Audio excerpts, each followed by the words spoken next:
S ലൈംഗികാതിക്രമ കേസുകളിൽ പ്രതി ചേർക്കപ്പെട്ട Rahul Mamkootathil MLA അഭിഭാഷകനുമായി ചർച്ച നടത്തി. Advocate S. രാജീവന് വടക്കൻ പറവൂരിലെ വീട്ടിലെത്തിയാണ് കണ്ടെത്തിയത്. ഇന്നലെ രാത്രി 11 മണിക്കായിരുന്നു ആ കൂടിക്കാഴ്ച. രാഹുലിന്റെ മുൻകൂർ ജാമ്യ അപേക്ഷയിൽ ഹൈക്കോടതിയിൽ ഹാജരാകുന്നത് S. രാജീവാണ്. വിവരങ്ങളുമായി രേഷ്മ ബാബു ചേരുന്നുണ്ട്. രേഷ്മ, ഇന്നലെ കണ്ടത് പാലക്കാട് ഒരു നാടകീയ സംഭവങ്ങൾക്കാണ് സാക്ഷിയായത്. എത്ര കൂളായി രാഹുൽ പുറമേ നടന്നാലും ചായ കുടിക്കുന്നു, വിശ്രമിക്കുന്നു, അങ്ങനെ മാധ്യമങ്ങൾക്ക് മുന്നിലൊക്കെ ഒരു രാഹുൽ ഷോയാണ് ഇന്നലെ കേരളം കണ്ടത്. അപ്പോൾ രാഹുൽ എത്ര കൂളായാലും രാത്രി 11 മണിക്ക് അഭിഭാഷകനെ കണ്ടു എന്നാണ് ലഭിക്കുന്ന വിവരം. അപ്പോൾ അറിയാം തെറ്റ് ചെയ്തിട്ടുണ്ടെന്ന്. എന്തായാലും ഈ മുൻകൂർ ജാമ്യത്തിന് എതിരായി സർക്കാർ ഹൈക്കോടതിയെ സമീപിക്കാൻ ഒരുങ്ങുകയാണ്. ഈ അതിജീവിതമാരുടെ നീക്കം എങ്ങനെയാണ്? രാഹുൽ മാങ്കൂട്ടത്തിന്റെ അടുത്ത നീക്കം അതെന്താണ് രേഷ്മ?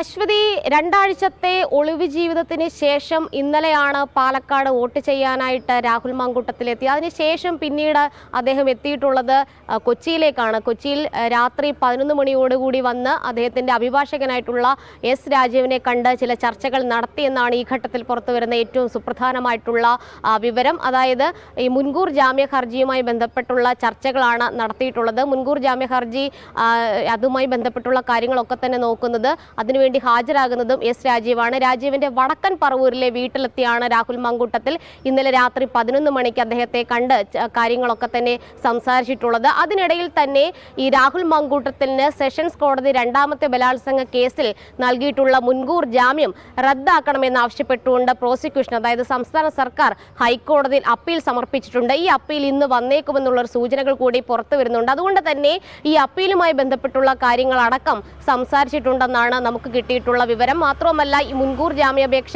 15-ാം തീയതി വീണ്ടും ഹൈക്കോടതി പരിഗണിക്കുന്നുണ്ട്. അന്ന് വരെയാണ് നിലവിൽ അറസ്റ്റ് തടഞ്ഞുകൊണ്ടുള്ള ഇടക്കാല ഉത്തരവിന്റെ കാലാവധി. അതുകൊണ്ട് തന്നെ വിശദമായിട്ടുള്ള ഒരു വാദത്തിലേക്ക് കോടതി കടക്കുന്നതിനോടൊപ്പം തന്നെയാണ് സംസ്ഥാന സർക്കാർ ഈ രണ്ടാമത്തെ കേസിൽ മുൻകൂർ ജാമ്യം റദ്ദാക്കണമെന്നാവശ്യപ്പെട്ടുകൊണ്ട് ഹൈക്കോടതിയെ സമീപിച്ചിരിക്കുന്നത്. ഡയറക്ടർ ജനറൽ ഓഫ് പ്രോസിക്യൂഷൻ ഇന്ന് തന്നെ ഈ വിഷയം, ഈ ഹർജി പരിഗണിക്കണമെന്നുള്ള ഒരു ആവശ്യം ഹൈക്കോടതിയിൽ മുന്നോട്ട് വയ്ക്കും. പ്രധാനമായിട്ടും സർക്കാർ ഉന്നയിച്ചിട്ടുള്ള ഒരു വാദം എന്ന് പറയുന്നത്, സെഷൻസ് കോടതി, തിരുവനന്തപുരം പ്രിൻസിപ്പൽ സെഷൻസ് കോടതിയാണ് ഈ രണ്ടാമത്തെ കേസിൽ രാഹുൽ മാങ്കൂട്ടത്തിന് മുൻകൂർ ജാമ്യം നൽകിയിട്ടുള്ളത്. കൃത്യമായിട്ട് തെളിവുകളൊന്നും തന്നെ പരിഗണിക്കാതെയാണ് കീഴ്ക്കോടതി ഇത്തരം ഒരു തീരുമാനത്തിലേക്ക്, അന്തിമ തീരുമാനത്തിലേക്ക് കടന്നെത്തിയത്. പ്രഥമ ദൃഷ്ട്യാ തന്നെ രാഹുൽ മാങ്കൂട്ടത്തിനെതിരെ ബലാത്സംഗ കുറ്റം നിലനിൽക്കും. ഇത് സാധൂകരിക്കുന്ന തെളിവുകളും മൊഴികളും ഒക്കെ തന്നെ SIT സംഘം നേരത്തെ രേഖപ്പെടുത്തിയതാണ്. പക്ഷേ ഇതൊന്നും തന്നെ കൃത്യമായിട്ട് പരിഗണിക്കാനോ പരിശോധിക്കാനോ സെഷൻസ് കോടതി ജഡ്ജിക്ക് സാധിച്ചില്ല. മനസ്സർപ്പിക്കാതെയാണ് ഈ മുൻകൂർ ജാമ്യം നൽകിക്കൊണ്ടുള്ള ഒരു ഉത്തരവിലേക്ക് കോടതി കടന്നത്. അതുകൊണ്ട് തന്നെ ഇക്കാര്യത്തിൽ